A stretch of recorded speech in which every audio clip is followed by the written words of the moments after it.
Welcome to Hindi class children. आज हम एकांकी संचय का पाठ 5 महाभारत की एक सांझ पढ़ेंगे। महाभारत का युद्ध कौरवों और पांडवों के मध्य हुआ, जिसमें पांडव विजयी हुए और कौरवों का नाश हुआ।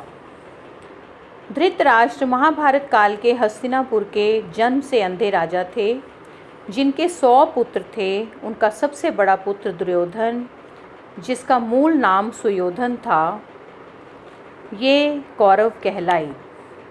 धृतराष्ट्र के छोटे भाई पांडु के 5 पुत्र युधिष्ठिर, भीम, अर्जुन, नकुल और सहदेव थे, ये पांडव कहलाए। धृतराष्ट्र के मंत्री संजय धृतराष्ट्र को महाभारत के युद्ध का विवरण, पूरा हाल अपनी दिव्य दृष्टि से देखकर उन्हें सुनाते थे। धृतराष्ट्र चाहते थे, उनकी महत्वाकांक्षा थी कि उनका पुत्र दुर्योधन हस्तिनापुर का सारा राज्य संभाले।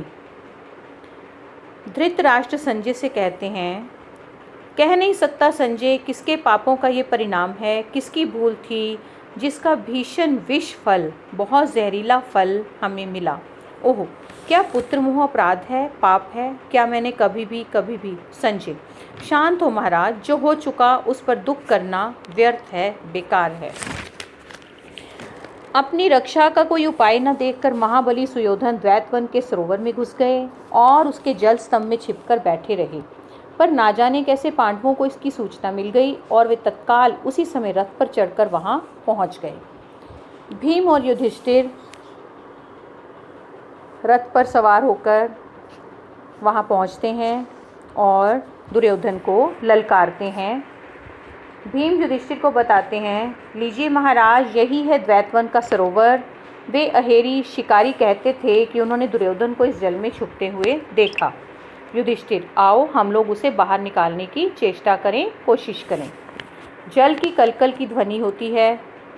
युधिष्ठिर ललकारते हुए, ओ पापी, अरे ओ कपटी, दुरात्मा, धोखेबाज, बुरी आत्मा दुर्योधन, क्या स्त्रियों की भांति जल में छुपा बैठा है? बाहर निकल आ, देख तो काल तेरी मौत तुझे ललकार रही है। भीम, कोई उत्तर नहीं। दुर्योधन, अरे अपने सारे सहयोगियों की हत्या का कलंक अपने माथे पर लगाकर तू कायरों की भांति अपने प्राण बचाता फिरता है। तुझे लज्जा नहीं आती, शर्म नहीं आती? युधिष्ठिर, लज्जा शर्म? उस पापी को लज्जा? भीमसेन, ऐसी अनहोनी बात की तुमने कल्पना भी कैसे की? जो व्यक्ति अपने सगे संबंधियों को गाजर मूली की भांति कटवा सकता है। यहाँ पर युधिष्ठिर के कहने का ये भाव है कि दुर्योधन ने युद्ध भूमि में अपने सगे संबंधियों को मारा, जो अपने भाइयों को जीवित जलवा देने में भी नहीं हिचकता। युधिष्ठिर ने दुर्योधन के लिए कहा कि दुर्योधन ने लाक्षागृह का निर्माण करके पांडवों को जिंदा जलवा देने का षड्यंत्र रचा था, और जो आदमी अपनी भाभी अर्थात द्रौपदी को हरी सभा में अपमानित करने में आनंद ले सकता है, उसका लज्जा से क्या परिचय? व्यंग्य के साथ हंसता है दुर्योधन, दूर जल से। हंस लो दुष्टों, जितना जी चाहे हंस लो, पर यह मत भूलना कि मैं अभी जीवित हूँ। मेरी भुजाओं का, मेरी बाजुओं में अभी भी दम है, बल है। युधिष्ठिर जोर से, अरे नीच, अभी तेरा गर्व घमंड चूर नहीं हुआ? यदि बल है तो आ ना बाहर और हमको पराजित करके, हरा के राज्य प्राप्त कर। वहाँ बैठा बैठा क्या अपनी वीरता बखानता है? तू क्या समझता है हम तेरी थोथी बातों से, फालतू की बेकार बातों से डर जाएंगे? दुर्योधन, अपने स्वार्थ के लिए अपने गुरुजनों, बंधु बांधवों का निर्ममता से वध करने वाले। अब यहाँ युधिष्ठिर और दुर्योधन दोनों एक दूसरे पर आरोप प्रत्यारोप करते हुए कहते हैं। दुर्योधन कह रहा है कि तुमने अपने गुरुजनों का, बंधु बांधवों का निर्ममता से उनका वध करवाया, उन्हें मरवाया, और क्या अभी भी तुम्हारी रक्त की प्यास नहीं बुझी है? मुझे पता है, मैं जानता हूँ। पर युधिष्ठिर, सुयोधन कायर नहीं है, मैं कायर नहीं हूँ।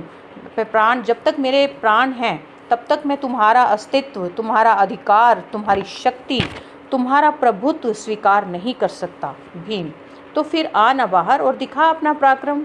जिस काल अग्नि को तूने वर्षों घृत देकर उभारा है, जिस काल की अग्नि को तूने वर्षों तक घी डालकर उभारा है, जब अग्नि में घी डाला जाता है तो अग्नि और अधिक तेज़ी से प्रज्वलित हो उठती है।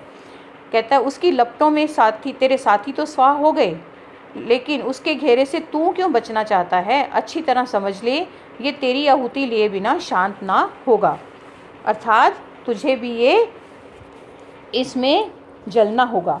दुर्योधन, जानता हूँ युधिष्ठिर, भली भांति जानता हूँ, किंतु सोच लो मैं थक कर चूर हो गया हूँ। मेरी सेना, सभी सेना तीतर बीतर हो गई है, बिखर गई है।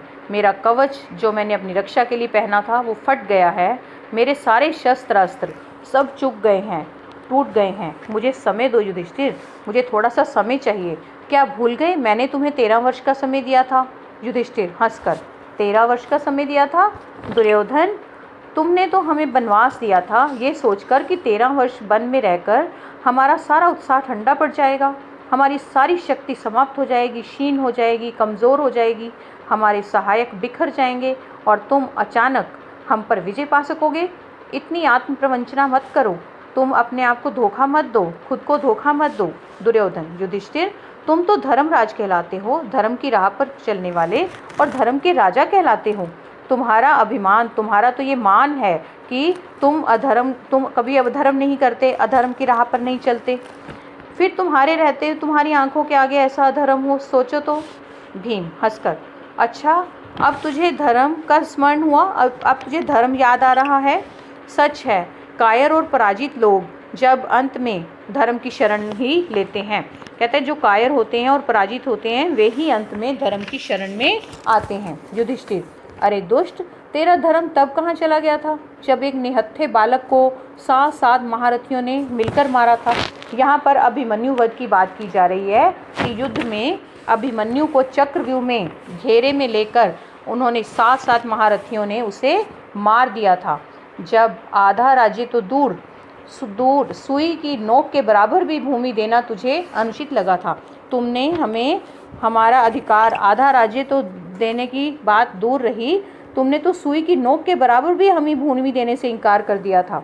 अपने अधर्म से इस पुण्य लोक भारत भूमि में द्वेष की, नफरत की ज्वाला को धधकाकर अब तू धर्म की दुहाई देता है। अब तू धर्म की राह पर चलना चाहता है और धर्म के बारे में बता रहा है, हमें धर्म सिखा रहा है।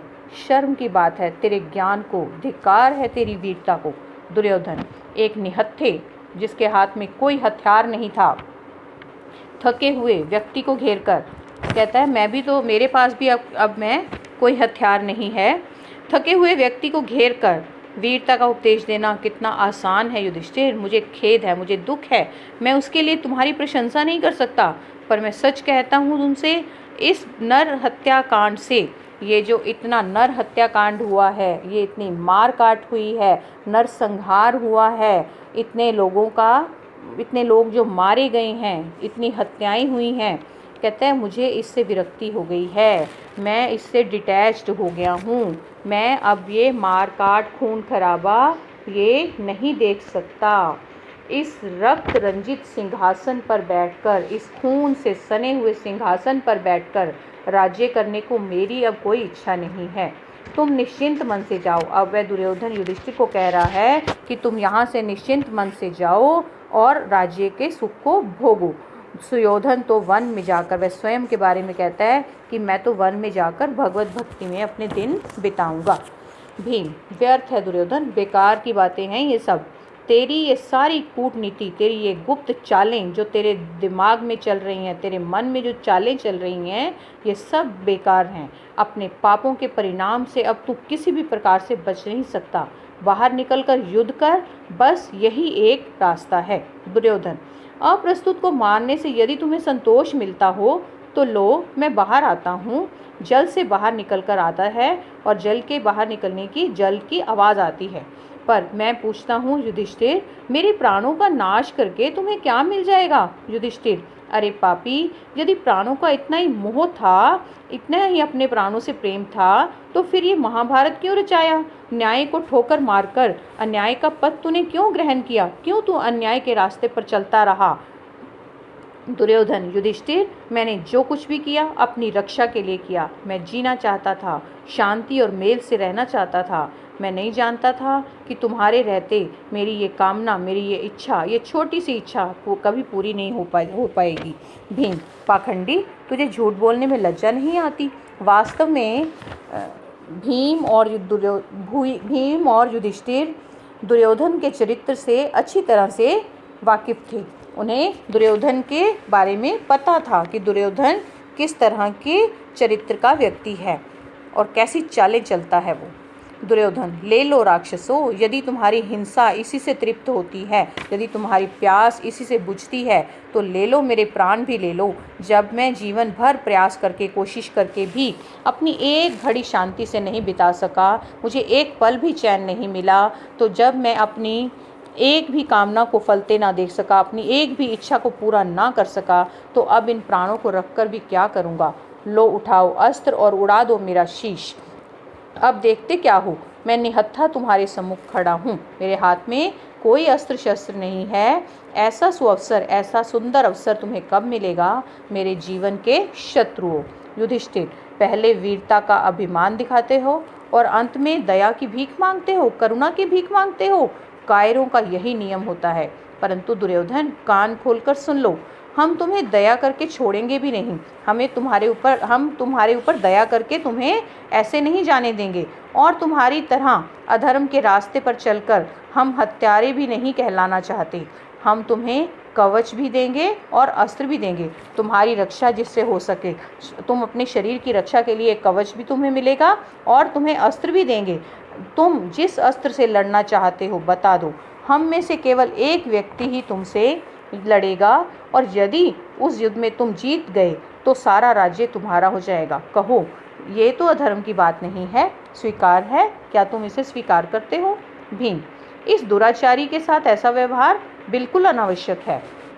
अब भीम युधिष्ठिर से कहते हैं कि इस बुरे आचरण वाले व्यक्ति के साथ ऐसा व्यवहार बिल्कुल गलत है। दुर्योधन, मैं तो कह चुका हूँ युधिष्ठिर, मुझे विरक्ति हो गई है, मुझे विमुखता हो गई है, डिटैचमेंट हो गई है। मैं युद्ध नहीं करना चाहता, मुझे किसी चीज़ से कोई मोह नहीं है, मेरी कोई इच्छा नहीं है। मेरी समझ में आ गया है कि अब प्राणों की तृप्ति की चेष्टा करना, अब अपने प्राणों को बचाना, इसकी चेष्टा करना बेकार है। विफलता के इस मरुस्थल में, विफलता अर्थात असफलता, हार के इस मरुस्थल रेगिस्तान में यदि एक बूंद आएगी भी, मैं थोड़ा सा जीत प्राप्त कर भी लूँगा तो सूख कर खो जाएगी। कहता है उसका कोई अर्थ नहीं रह जाएगा। यदि तुम्हें इसी में संतोष हो तो तुम्हारी महत्वाकांक्षा, तुम्हारी बड़ा बनने की जो आकांक्षाएं हैं, इच्छाएं हैं, ये मेरी मृत देह पर, मेरे मरे हुए शरीर पर तुम अपनी जय स्तंभ को उठाना चाहते हो, तुम जय को पाना चाहते हो मुझे मारकर, तो फिर यही सही, सांस लेकर चलो, ये भी एक प्रकार से अच्छा ही होगा। कहता है यदि मैं मर जाऊंगा तो ये भी अच्छा ही होगा। जिन्होंने मेरे लिए, मेरे सगे संबंधियों ने, गुरुजनों ने, जिन्होंने मेरे खातिर, मेरे कारण अपने प्राणों की बलि दे दी, अपने प्राणों की आहुति उस युद्ध भूमि में दे दी, कम से कम उन्हें मुँह तो दिखा सकूँगा रुक कर। अच्छी बात है युधिष्ठिर, मुझे एक गदा दे दो। तब वह एक गदा की मांग करता है और फिर कहता है, फिर देखो मेरा पौरुष, मेरा बल। लघु विराम, थोड़ी देर के लिए यहाँ पर रुकते हैं। अब संजय जो है वो हाल बता रहे हैं धृतराष्ट्र को युद्ध का, और वो कहते हैं इस प्रकार महाराज, पांडवों ने विरक्त सुयोधन को, डिटैच्ड, जिसको कि किसी चीज़ से कोई लगाव नहीं रह गया था, सुयोधन को युद्ध के लिए मजबूर किया। पांडवों की ओर से भीम गदा लेकर रण में उतरे। दोनों वीरों में घमासान युद्ध होने लगा। सुयोधन का पराक्रम सबको चकित कर देता था। सुयोधन का जो बल था वो सबको हैरान कर देता था। जैसे वो लड़ रहा था, गदा युद्ध कर रहा था, ऐसा लगता था मानो विजय श्री अंत में उन्हीं को वरण करेगी, अर्थात वही इस युद्ध में जीतेंगे। पर तभी श्री कृष्ण के संकेत पर, इशारे पर भीम ने सुयोधन की जंघा पर, थाई पर गदा का भीषण प्रहार किया। गदा से गहरी चोट की और कुरुराज यहाँ पर कहा गया है दुर्योधन को। दुर्योधन आहत होकर, आहत अर्थात चोटग्रस्त होकर चीत्कार करते हुए, चीखते हुए नीचे ज़मीन पर गिर पड़े। धृतराष्ट्र, हाय पुत्र, इन हत्यारों ने अधर्म से तुम्हें परास्त कर दिया, हरा दिया। संजय, संजय, मेरे इतने उत्कट स्नेह का, मेरे इतने बड़े स्नेह का ऐसा अंत, ओह, मैं नहीं सह सकता। संजय, धैर्य रखें महाराज, धैर्य। कुरुकुल के इस डगमगाते पोत का अर्थ है जहाज। कुरु वंश के इस जहाज के अब आप ही मल्लाह हैं। इस जहाज को चलाने वाले अब आप ही हैं। इसके संचालक, इस राज्य के संचालक, इस राज्य को चलाने वाले अब केवल आप ही हैं। धृतराष्ट्र, संजय, बदलाने की चेष्टा ना करो। ऐसी बातें कहकर मेरा मन बहलाने का कोशिश मत करो। रुक कर कहते हैं, पर ठीक कहा तुमने। कुरुकुल का कर्णधार अर्थात संचालक, उसे चलाने वाला ही अंधा है, उसे दिखाई नहीं देता। संजय, महाराज, ठीक यही बात सुयोधन ने कही थी। सुयोधन ने क्या कहा था? क्या कहा था सुयोधन ने? कब? धृतराष्ट्र कहते हैं। संजय, जब सुयोधन आहत होकर, घायल होकर भूमि पर गिर पड़े तो पांडव जय ध्वनि करते और हर्ष मनाते हुए अपने शिविर को लौट गए। तो इसके बाद का विवरण हम अगली वीडियो में करेंगे। धन्यवाद।